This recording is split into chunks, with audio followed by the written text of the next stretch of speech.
What up, what up, what up? Thank you.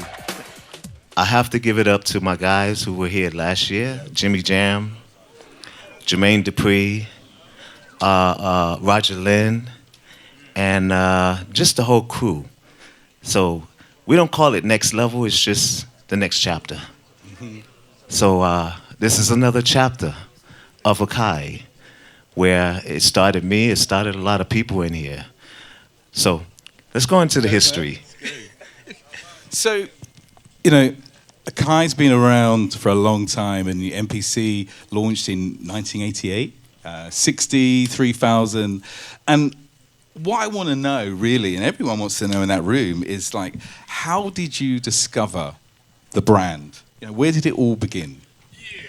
All right.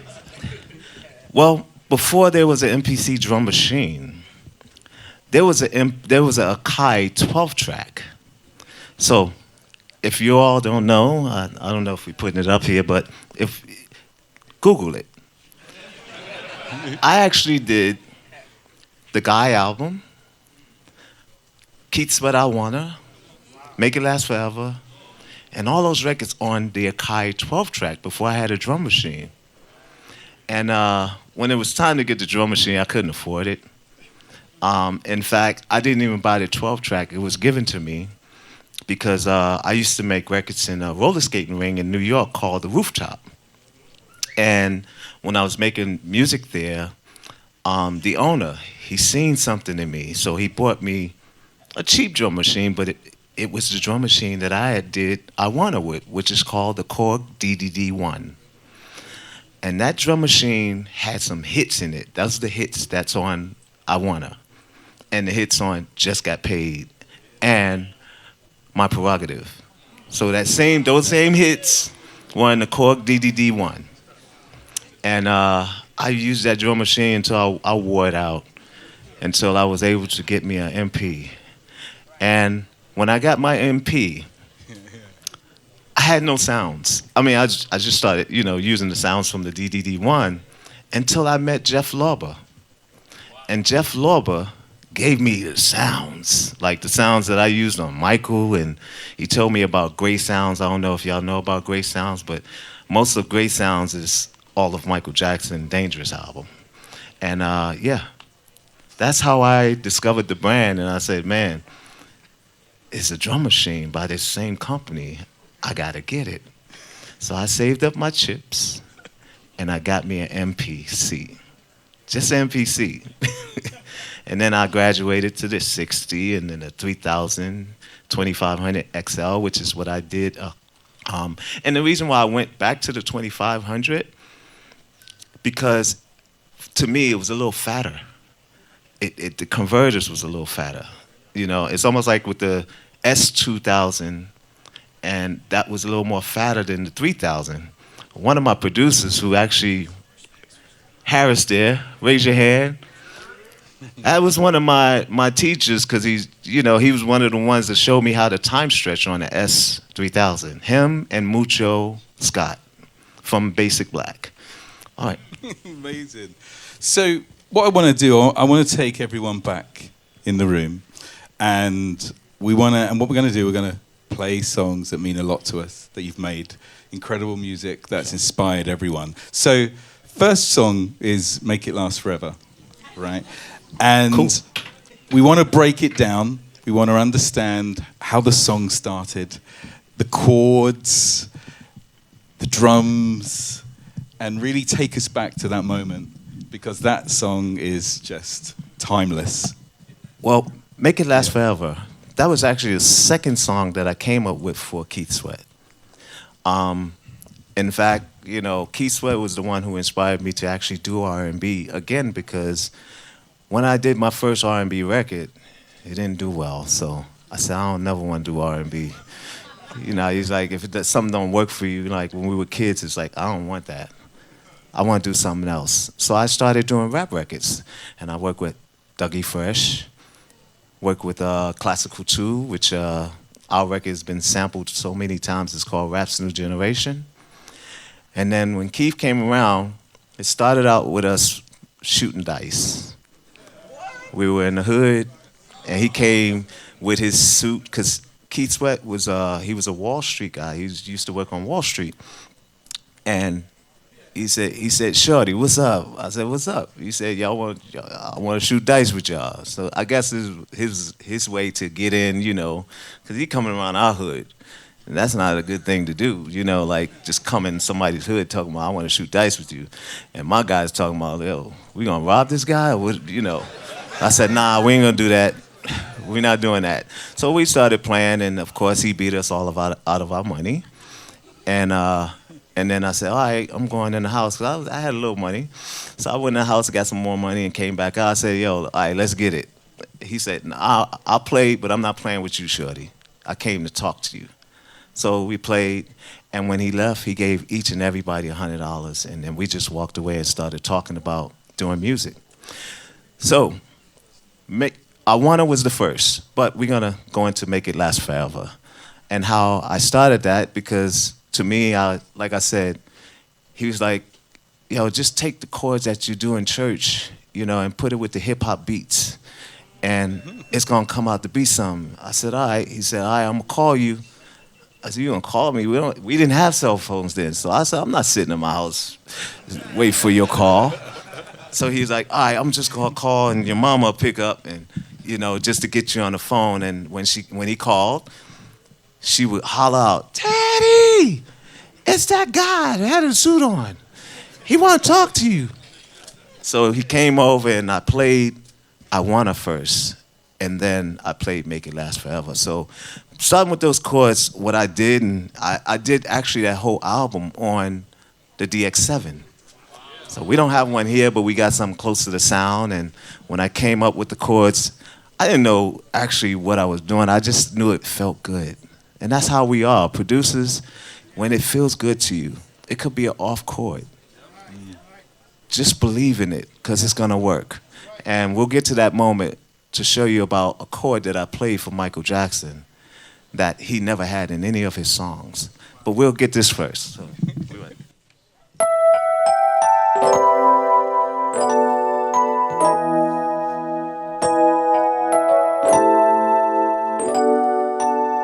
then we went to...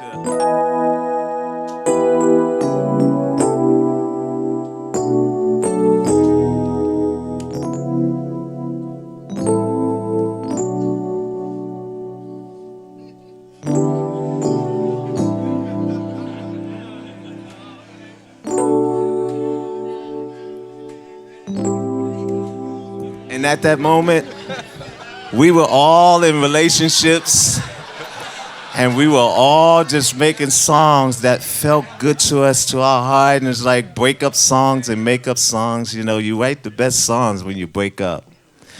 You also write the best songs when you want to keep it together, like Let's Chill. So that's how I created my songs, because back then, I wasn't writing words.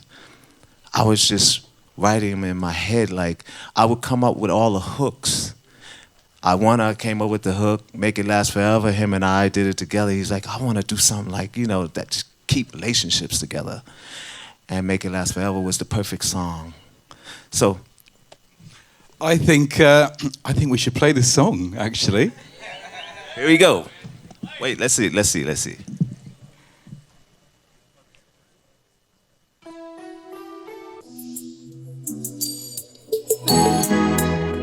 Make it last. Make it last forever. Don't let I love you. And I'm sure all of you know the words.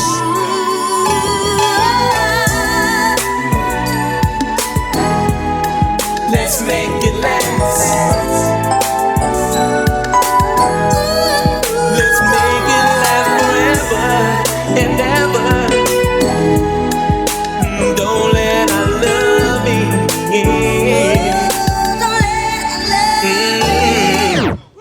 Let me hear you tell me you.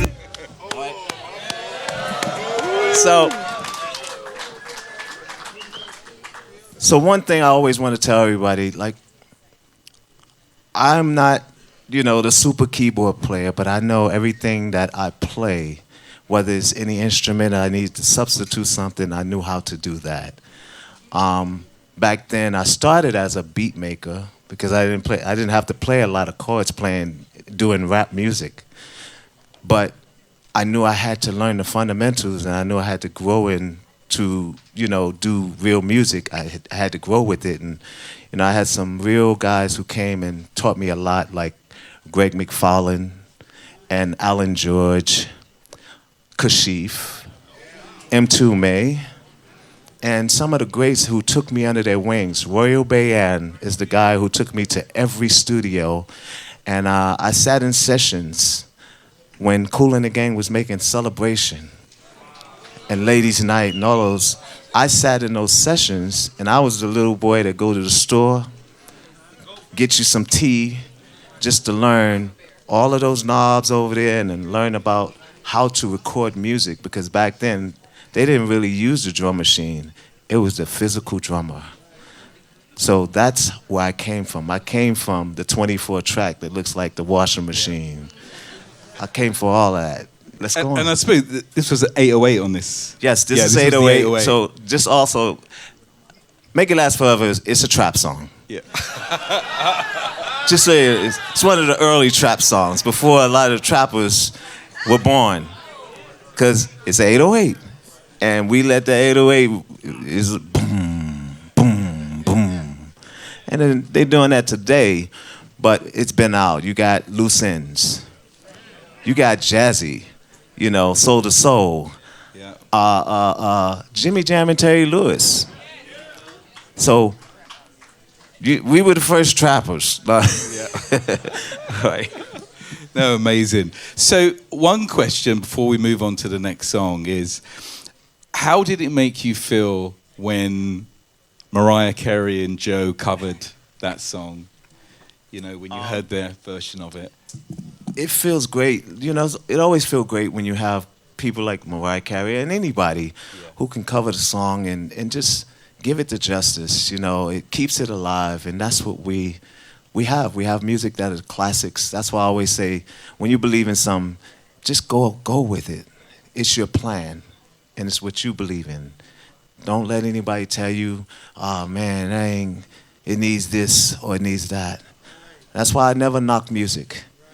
Sometimes they'll say, what's the thing with music today? Music today is still music. It has rhythm, right?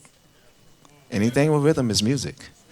So that's how it is, Amazing. So I want to give a round of applause for Make It Last Forever, a classic song in our timeline, everyone. So the next song we're going to talk about is Guy. We're going to move into I Like. Uh-oh. As we know, Guy kind of led the way for all of the R&B groups. Jagged Edge, Ideal, so many groups came through, but they had the blueprint of where to take it. So, take us back to that period when, Guy started, and, how did the direction come?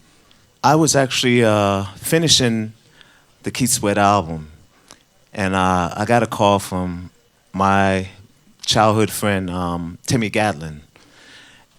He was the first member in Guy who actually quit at the beginning, because we were always about music, and we wasn't about anything other than that. And when it became that, he just said, I got to get away from it.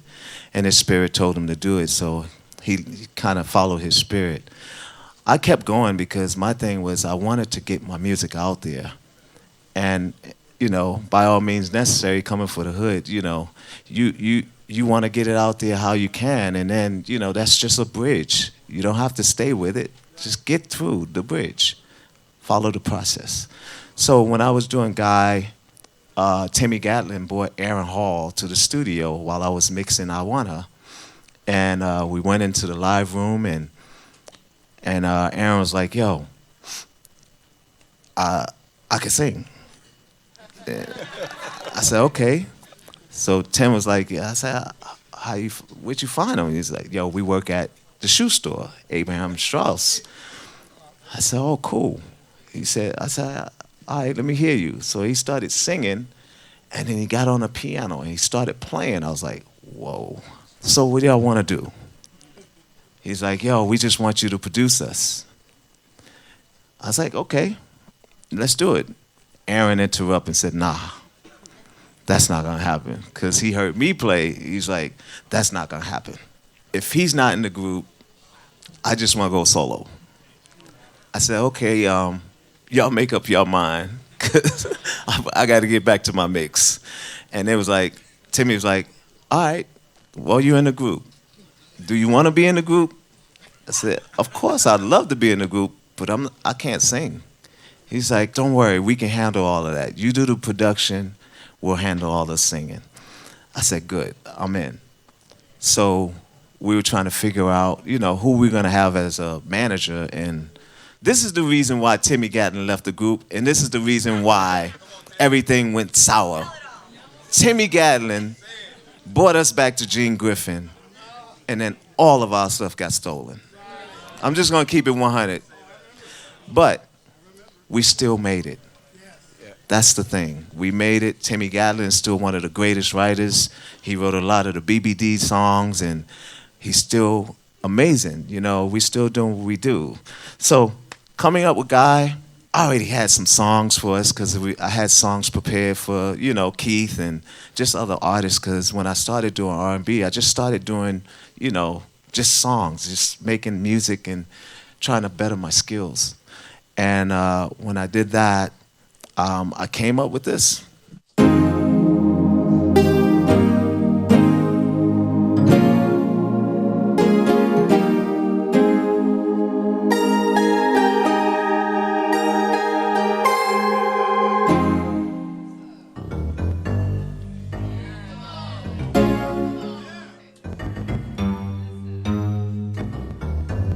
So, coming up with that, I said, wow.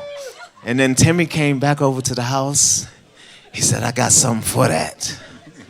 And he's like, yo, we're going to do it like this. My dreams are now realities. Each and every time you are here. And then Aaron sung it. And when Aaron sung it, I was like, whoa. This is the Charlie, this is the Stevie, this is the everything in his chord. I said, we gonna make a lot of records. So Aaron wound up spending the night over my house, staying for weeks and weeks. I am the first person to buy Aaron Hall a pair of Air Jordans. Cause he used to wear them church shoes to my house. I'll be like, yo, we can't wear it. He used to play basketball in it. And we had such a great run, I was just, let's go. Was that record that really, anybody remember where they were when this song came out? Now, I know some of y'all probably wasn't even here. Girl, words can't express the way I feel for you. And this song, today, went #1 on TikTok. So, it shows you that, but it shows that when you believe in something, you just keep nailing it. Do it again, and if you get a hit with that one, make something else like it. It will resonate your sound. And the one thing I learned, and you all should do it yourselves, name your music. Call it something. It becomes your genre. And that's what New Jack Swing became for me, and a lot of the New Jack Swing gurus and kings and queens. It's our music. It belongs to all of us here. It's funny because, I actually discovered you from the second Guy album. And I was DJing, and then I got a copy of Do Me Right. Oh, wow. And I'd never heard a snare so loud. And that was it. I was hooked completely. And, album was on rotation. And then it was funny because, we would buy records just by looking at the CD. Teddy Riley's produced that. Right, I'm taking that. Men of Vision, all of that stuff. It's just iconic. So the next chapter is Bobby Brown. Now, just before we get into that, in the UK, Bobby Brown just changed the airwaves. And obviously his biggest record is my prerogative. So take us back. Bobby also came into my projects. And if I was someone that, you know, he was looking for to get his money, he would have found me because the whole projects took him to my house. I lived on the first floor, which was great. I think that's how God planned it, you know, live on the first floor. This is how you're gonna know your music is good, because I used to have kids, and you'll see it. We have the TV series coming, but the kids used to come, and all of my friends, they would dance in front of my window when I had some, you know, dope. They would dance in front of my window, and that would tell me right there, this works. And it would be every day. It's like some days if I didn't come out or if I didn't do music, they would still be out there. They'd be like, he's gonna play maybe later on tonight. But when Bobby came, this was the time he left New Edition. Before he came, Aaron Hall, spending the night at my house. We were finished with the Guy album. And when Timmy quit, we thought we were gonna, one of the songs that he did wasn't gonna make the album. So we came up with my prerogative, me and Aaron. And Aaron wrote the words. And we were in there, it's like, yo, we should just give this to Bobby. Because Gene is looking to keep the song on the album. I can't tell y'all what song that is, but the singer is still singing on the record. Which is, I'll be sure. When Bobby came and he heard the track, he went bonkers. He was like, wow, what is that? I said, well, let us show you the words. I mean, you want to hear it? He said, hell yeah, let's get it. So Aaron started singing, everybody talking all this stuff about. I said, this is going to work for him because everybody was in his business. So we follow that, you know. We have to follow what we go through and put it in a song. It may work. And this worked for us. And then we got down to the studio. Bobby and I got into an argument because he didn't want to sing it like he sung it at the house. They say I'm crazy, really don't care. I wanted him to have a signature. The same thing happened with me and Keith, because he didn't want to sing you last night, saw you standing there, I couldn't picture. That's the signature, right? And when you hear that voice, you know it's Keith. And when you hear that twang, you know it's Bobby. And when you hear that dum-dum-diddy, you know it's Aaron. And when you hear shabba-dabba, you know it's Charlie.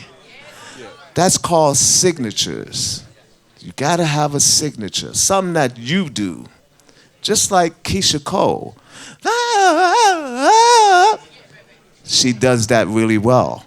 And everybody know it's her. So, with Bobby, he didn't want to sing it like that. And we got into an argument. He started, you know, how you say, popping his collar like, yo, I made Girl Next Door. You ain't tell me how to sing it this way. I got hits. I was like, okay, sounds good. So I'm not an arguer. I'm always about, you know, keeping peace, good spirits, and when he did that, you know, of course, I had to go uptown on him. And I had to say, you know, we don't have to do this. We actually don't have to do this. He said, all right, F it then. He left the studio. And I'm sure somebody in here know the story. When he left the studio, Lil Salas, God bless him, Lil Salas called me. He said, man, I apologize, man. We're going to get him back in the studio. Don't worry. They gave him a call and told him, if you don't get your behind back in that studio, we gonna can your album, because you ain't got no hit. This boy here, you want this record. You got the Babyface records, but you need that hard record. You need that record. Get back in that studio. He came back to the studio. And of course, as kids, y'all know, we always want to have the last word. So he's like, yo, I'm gonna try this your way. But if it don't go that way, we gonna do it my way. He get in the studio, he sung it that way. Played it. They say I'm crazy. He's sitting there going, the demo face, you know, he don't want to like it.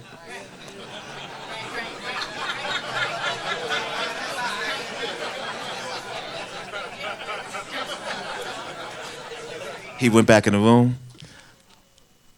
I didn't have my name in the song. I had my name in the song twice. Yo, Teddy, kick it like this. That's how I know he's my friend. And we became best friends after that. He's my brother for life. So let's take a listen to My Prerogative.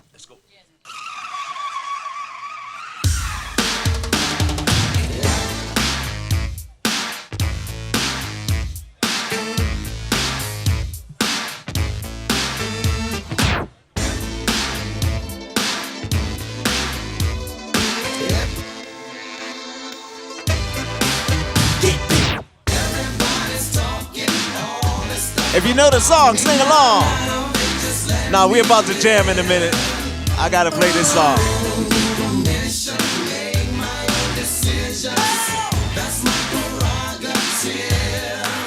They say I'm crazy.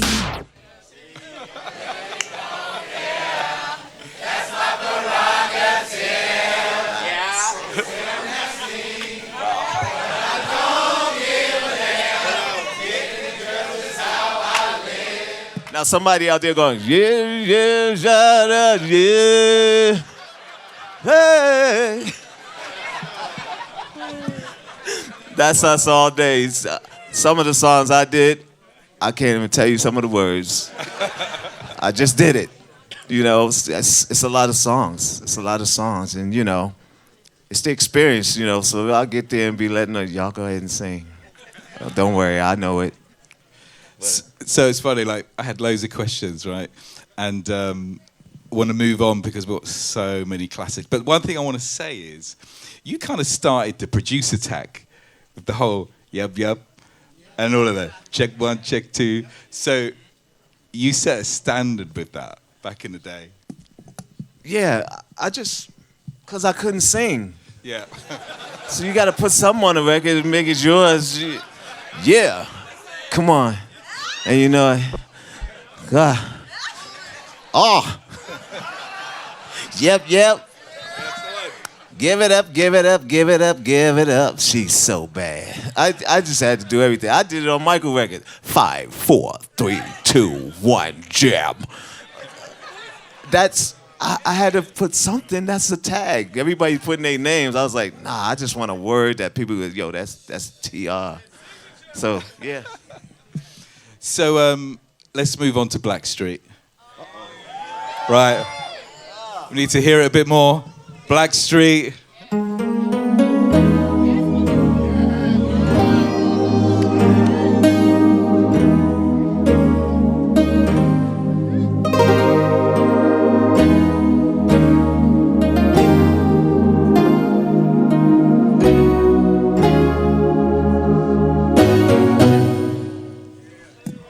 That song was about my mother of my 4 children and my mom.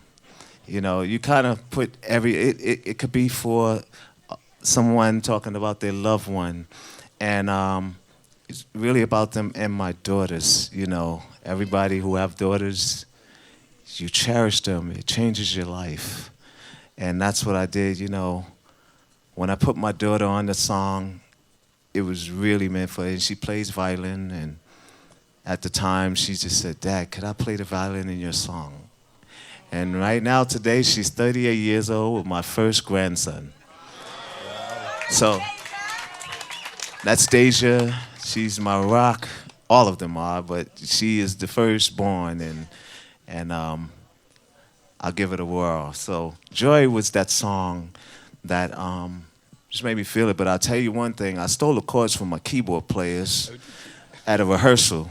And it was, you know, he was playing it. I said, I got to learn that chord. And it was Dinky. I don't know if y'all know Dinky is one of the baddest keyboard players from Brooklyn.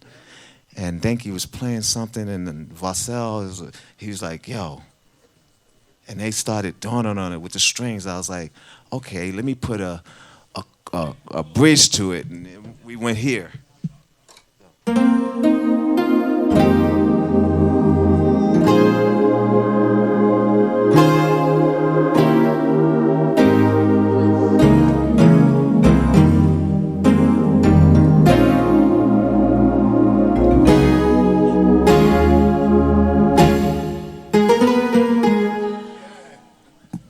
And also, y'all did not know, I did that song for Michael first.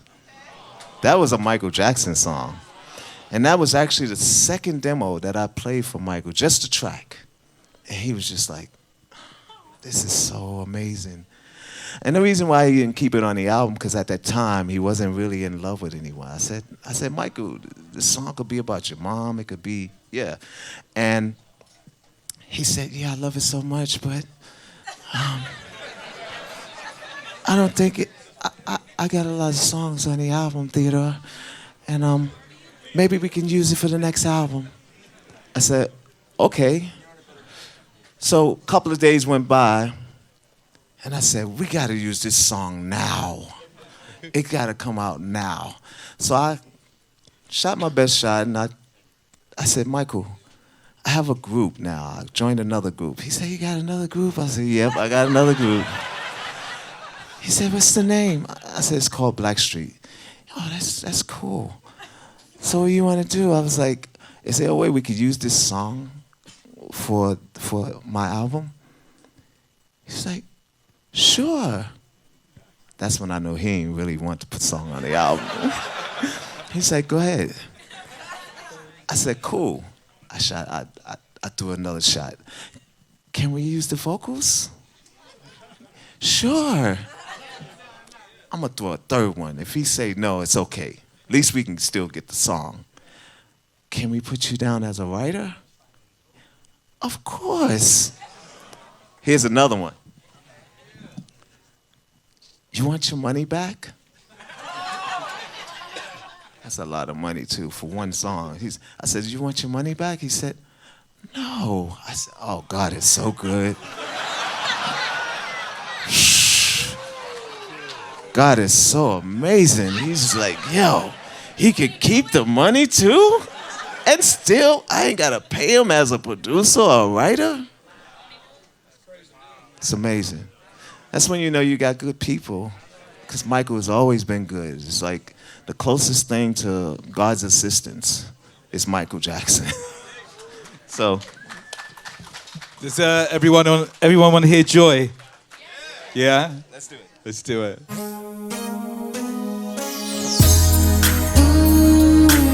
Another trap record, y'all.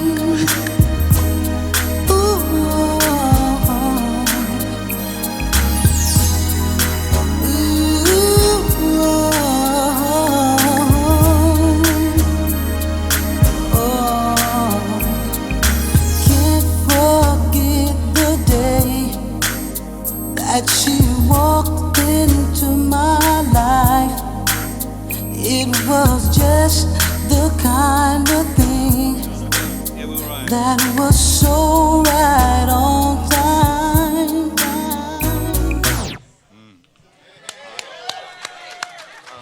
Man, we have to move on. We got so much other stuff to cover. We could be here all day. So, we're going to move to Dangerous, the Michael Jackson period. So we'll go to song 5. This really needs no introduction, you know. I'm going to let you speak. Well, some of my songs are named the same. I got Teddy's Jam, 1, 2, 3, 4, and then I did Jam with Michael. And it's so crazy that I did not name Jam, Michael Jackson's Jam. I didn't name that song. He named it. In fact, this is gonna blow y'all away. We actually did Jam on the XL. Michael had his own SL. And Michael came, he had it set up in his room, because we worked in Larrabee Studios in LA.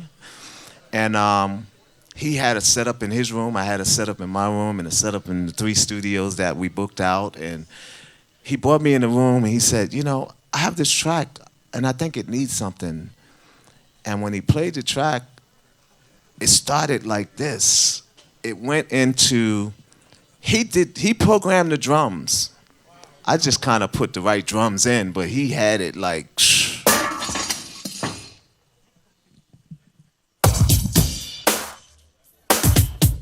he did this. A lot of people don't know. Michael is a programmer as well. Of course, he get the help from Brad and his guys, but he hit the pads.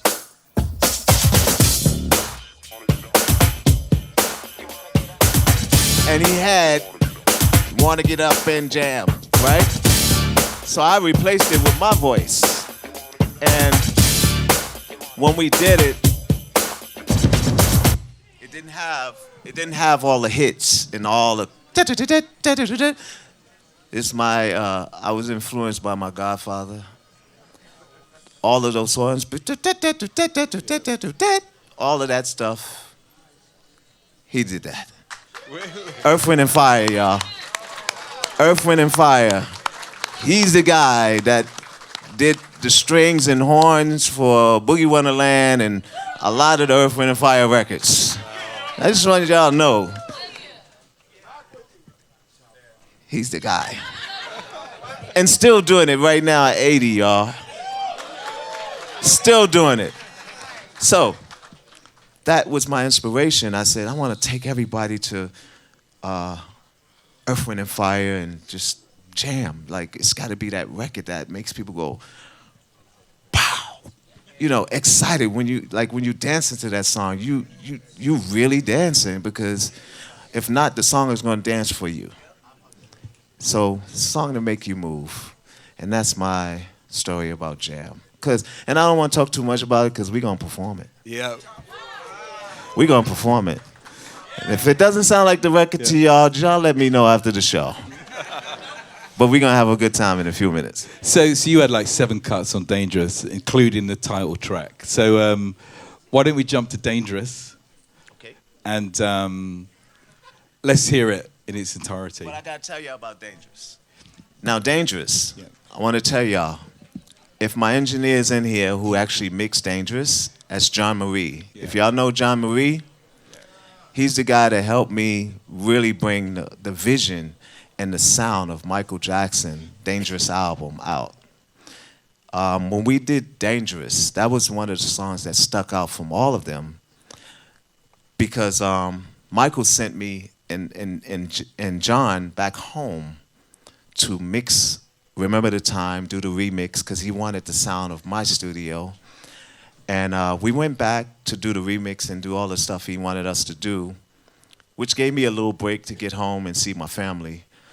But when we went back there, we only had a little bit of time because Michael called us like 12 hours after getting there and said, y'all got to come back. I said, why? What happened? He said, oh, man. Sony put the doggone commercial on the TV with me, him walking through the fire and everything, black and white. They put it on TV and told him, you got 12 days to mix this album and master it. So we only had 12 days to mix, I'd say, 30 songs. And he said, well, continue mixing there, but you guys got to get back tomorrow. And we only had that much time. And John Marie had called me because I had went home, changed clothes, showered, you know, wanted to see my kids. And he called me out of the blue and said, T, you got to come back. I made a mistake. You may fire me for this. And I said, come on, man, stop talking like that. So he said, man, I made a mistake, and I know we got to leave in about 5 hours. I recorded Dangerous without the Dolby SRs on. So, you know, without Dolby SRs on, you're going to get a hiss, like, through the whole track. So when I got there, I said, so what we going to do? He said, I can record it over, but I got to reline the tape. That takes about an hour. Just relining 24 channels. So, and long behold, it was 48, but we only had to do the 24 and mimic that to the second machine. And that would take a long time. So he said, I think I got a solution. So anybody, by the raise of your hand, had a cassette deck before? Okay, so you guys know about Dolby A, B, and C. So that's what the Dolby SRs are on a machine. They give you a big machine about that wide. It's a rack, and it has 48 channels. We had the 48 channels in my studio. And he said, I got a solution. Let's click them on. So he put it in Dolby C. And this is what we got out of it. If you hear the drums, it feels like it's suction. It's like boom, boom, boom, boom.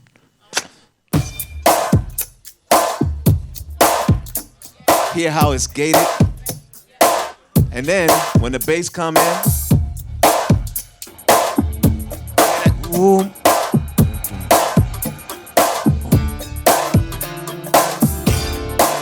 Including the keys as well is in Dolby C.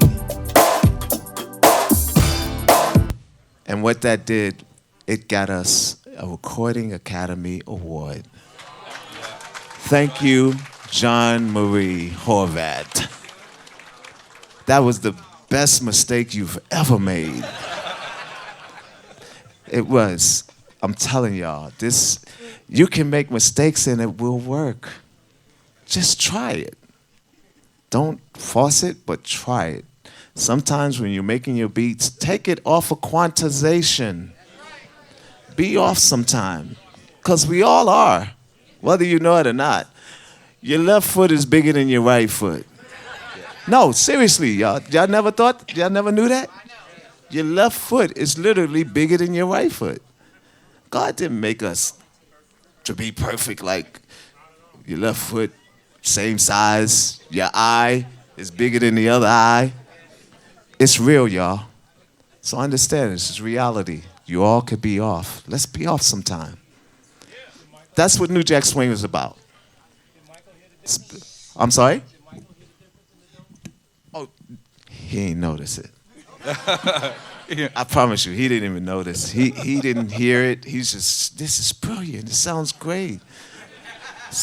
So, yeah, seriously, sometimes, you know, the singers, they just love the sound. You know, most people can't call out what it is. Just like on Remember the Time, we go into that? Yeah, let's go into that. So on Remember the Time, you know, Michael Jackson, you know, when I played the demo, and he, I'll tell y'all what he did. I'm gonna demonstrate what he did. When he heard it, we was all sitting down. So of course he gave me the demo face.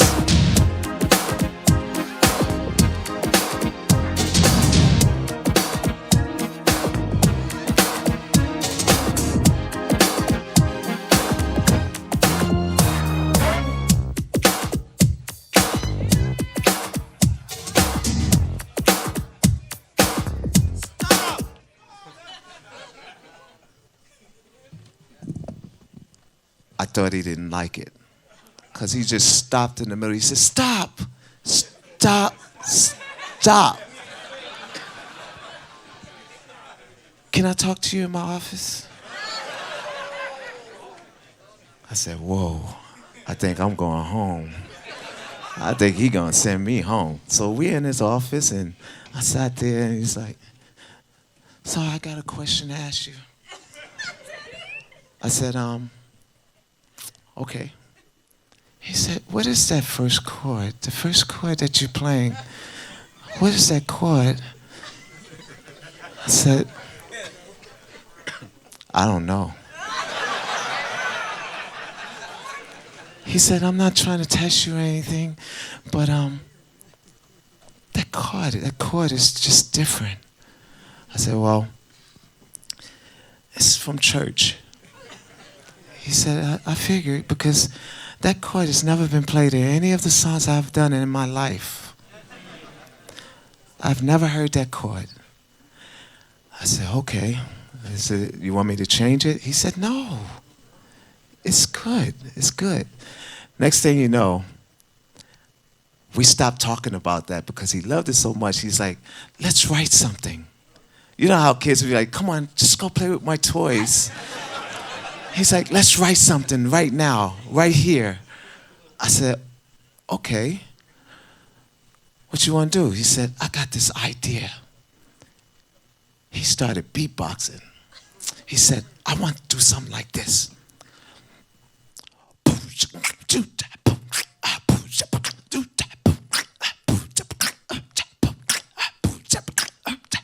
I was like, ooh, this is gonna be dope. But no drum machines. He said, I want no drum machines, no nothing. He had an upright piano in his room.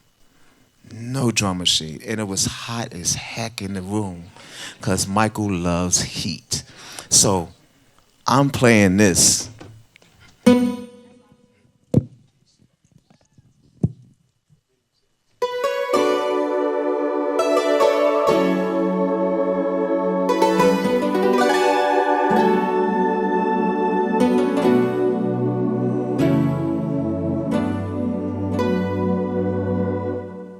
It became Keep It in the Closet. He said, I want something that sounds like James Brown reincarnated. I said, ooh. Boom.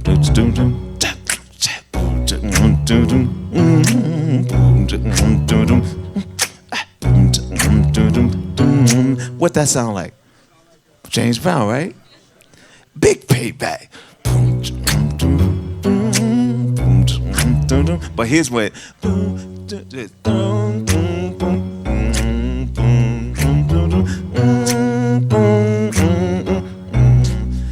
I said, I'm stealing.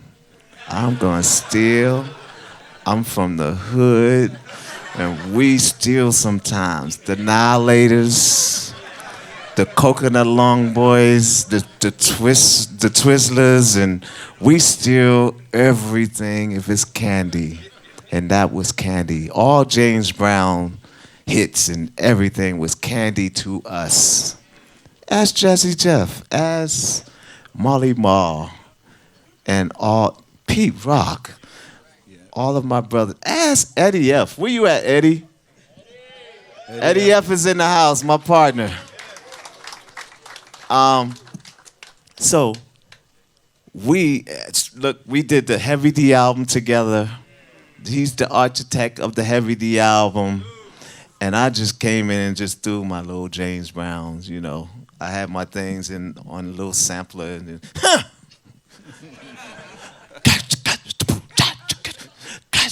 He's like, yo, that's dope.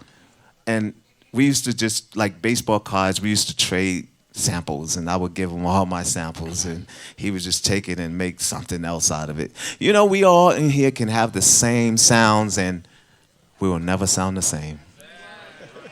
It will be different. So that's how we all grow. Because if I give you the same sounds, you're going to make something different. I'm going to make something different. He's going to make something different. And it becomes a nucleus, and that's how you create the magic. So with that being said, that's my story of Michael, and we're going to play some Michael songs. And we're just going to jam, have some fun. If that's okay with y'all. So I know you got some more. Yes? Are you going to do the ending of Remember the Time? Oh, yeah. You're going to hear it? Just Yeah. give me a chance. I'm going to play my demo for you, man. Trust me. I'm trying to get signed. All So right. we're gonna go to one more song, so we can wrap this up, and then we can go to the live show. So let's end this with No Diggity, right? And Uh-oh. just All right. the sample, where it came from. How did you chop that thing up? All right, No Diggity. Just so you know, and I don't take all the credit because my guy, Will Stewart, he passed away 2005, but he was my inspiration because he had the sample, and when he had the sample, I was just like, yo, give me that sample. We're going to do something with this. And we actually did the song together. We wrote the song, him and I, and we started out where he had this here.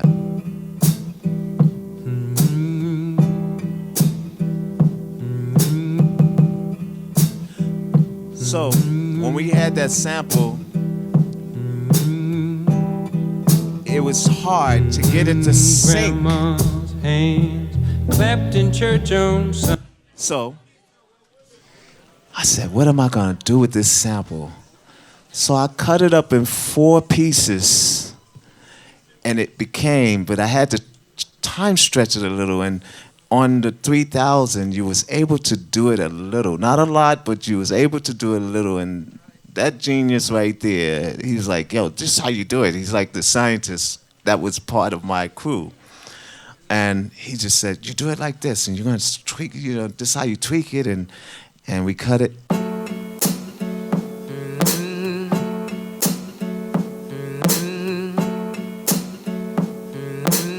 Then I had to speed it up a little.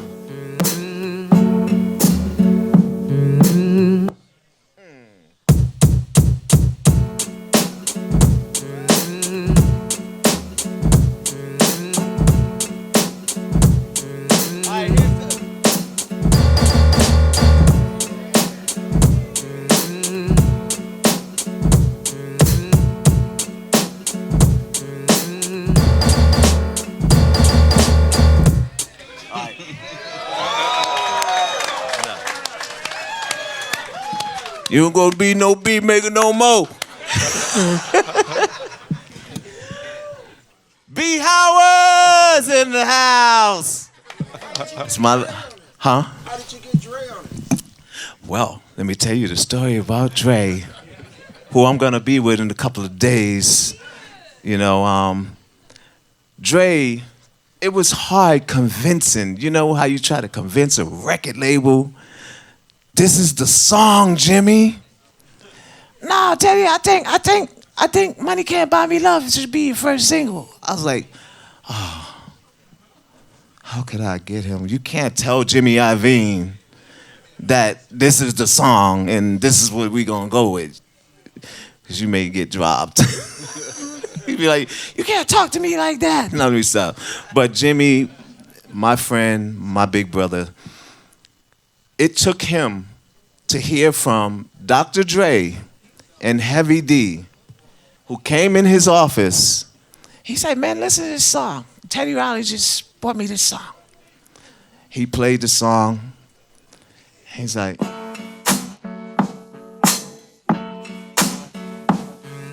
like to play it. No diggity, no doubt. Play on, play it. Play on, play it. Jimmy, stop. Jimmy, stop. Hold. Tell Teddy, when he do the video for this record, I want to be in it. Yep. So Jimmy called me and said, Trey said, when you do the video to this record, he wants to be in it. I said, you tell Dre, give me 16 bars and we can do this thing together. In 24 hours, I had 16 bars. And in fact, the engineer who engineered that and was my old engineer, my old tech, Keston. Keston engineered it, and you hear like the reverse reverbs. It's going down. That's Keston. I had some dope engineers, man. I had some real dope engineers. They were like doing tricks and stuff, and I would steal the tricks. But when Keston did that and they sent it to me over the ISDN line, y'all know what that is? And that's when we didn't have internet. And he sent it over the ISDS line. I put that thing in a song, and it was just like, wow. Keston part, I said, Keston, I don't know how to do this reverb thing. Can we keep what you're doing? We'll give you the credit. And he said, man, come on, man. Keep the thing. Put the thing up. We kept it. Everything went together. We already had Queen Pen on there because she was the only rapper. We put Dre in the front, and there it is. No Diggity. First single, y'all. That's how it takes us to, when Dre told Jimmy, this is the record. And then Heavy D told Jimmy, yo, Teddy is breaking the rules with the record. You need to put that out before somebody else do. And long behold, somebody else tried to. And it was Suge with Tupac. Toss It Up. Y'all remember that? That happened because, I mean, Sugar's my brother still, and, you know, we all are friends at the end of the day, but at that point, Suge wanted me to join Death Row because that's when him and Dre broke up. So he was trying to get me over there. I was like, I didn't even know that. I was like, dang, I'm getting 16 bars from Dre. How Suge feel about this? I didn't know that they were not together because before we wanted Snoop Dogg on I Like the Way You Work. And I think Suge sent a message like, yo, just give us $100,000. I was like, oh, it's not in our budget. I was like, thank you, we pass. We pass. And we wound up not using them, and we got LL. I'm giving y'all the story about New Jack Swing, about No Diggity. So when we used LL, he was rapping on I Like the Way You Work. You know, I like the way you work.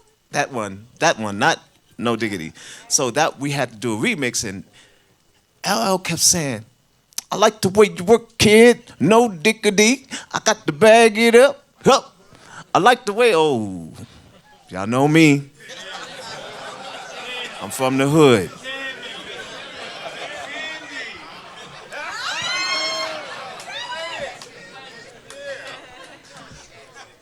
So it inspired me, and I put it in music. I like the way you work, kid. I got to bag it up. See, that becomes a song. Anything somebody can say, whisper is like, it becomes a song. And that's how it goes, you know. Anything could become a song. So that's my story about No Diggity, and that's my story. Amazing. So I just want to end it on one thing that Teddy is just renowned for, and it really started my whole career of just idolizing everything he do. I remember I was driving home and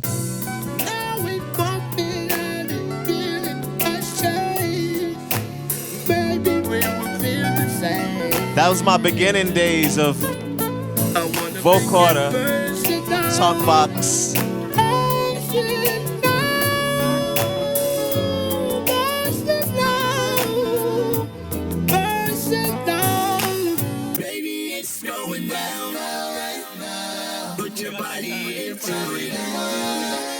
I just wanna see your legs. She said don't move. Got her legs wrapped around me. Yeah. Oh yeah. Yep. I know that you like it, girl. It's been a while, baby. It's alright, yeah. Let me feel your love come down. She said she want me to go deep, and I know what to do. I'ma make your love come down. Let me go deep. Yeah.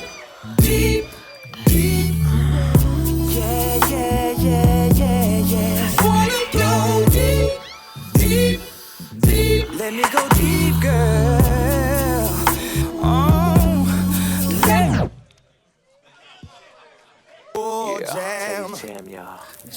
Jam for me, Teddy.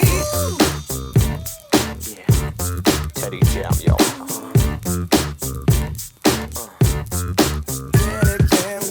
Number 3.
so good, you're in my life, my paradise. You show love in a special.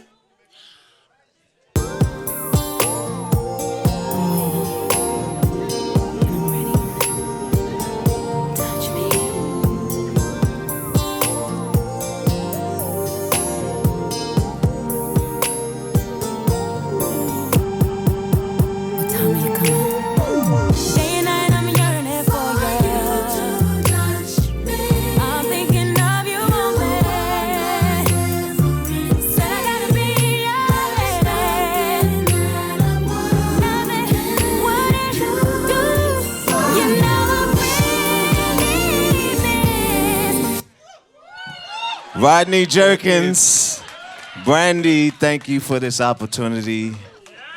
That was the most incredible. I did that on my bus. We was working on the Invincible album, and Rodney said, yo, I got this track I need you on. I was like, okay, send it to me. He gave me the track. I took it on the bus. We had all the studios booked out, and he said, yo, just do what you do. I was like, okay. Did what I did, and there you have it. But this one thing, I think this is going to be the last thing, because I really want to get to performing, so We need to wrap it.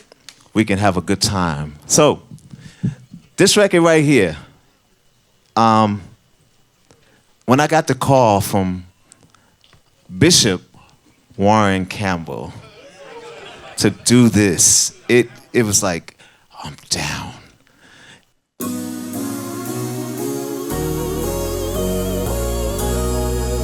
You make a way at the nick of time. All you gotta do is call it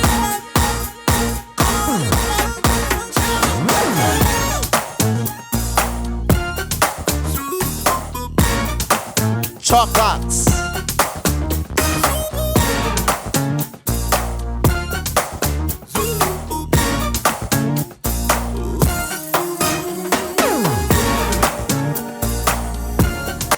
War Group. I was like, wow. I've been a fan before working on this record. And I was like, you should have never asked, because I'm going to rip this song up.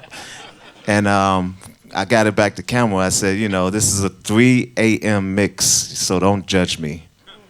In my email, I said, don't judge me. He said, bro, this is out of here. I can't wait. So he started doing the whole tag thing. Teddy Riley, RJ, Warren Campbell. Yo, it was like going back to New Jack Swing in the beginning and doing this gospel song. It just gave me a whole new chapter. And then I started working with Hezekiah and my nephew, Travis Malloy. Yo, I can't wait for y'all to hear what's coming. I can't wait. So, You ready for the live show? So we're going to take a little time, right? They're going to set me up. we want to honor you, man. Like Ah. you This are, is an you are the honor. timeline, man. You are the timeline of our lives. Sitting on this stage for me personally, I have idolized you. If it wasn't for you, I would not be here today. Oh, wow. Working Akai, taking this to a whole new level. I really appreciate your music, everything you've done, and just you've inspired everyone. Thank you, man. Thank you all. Thank you all. Teddy Riley, everyone.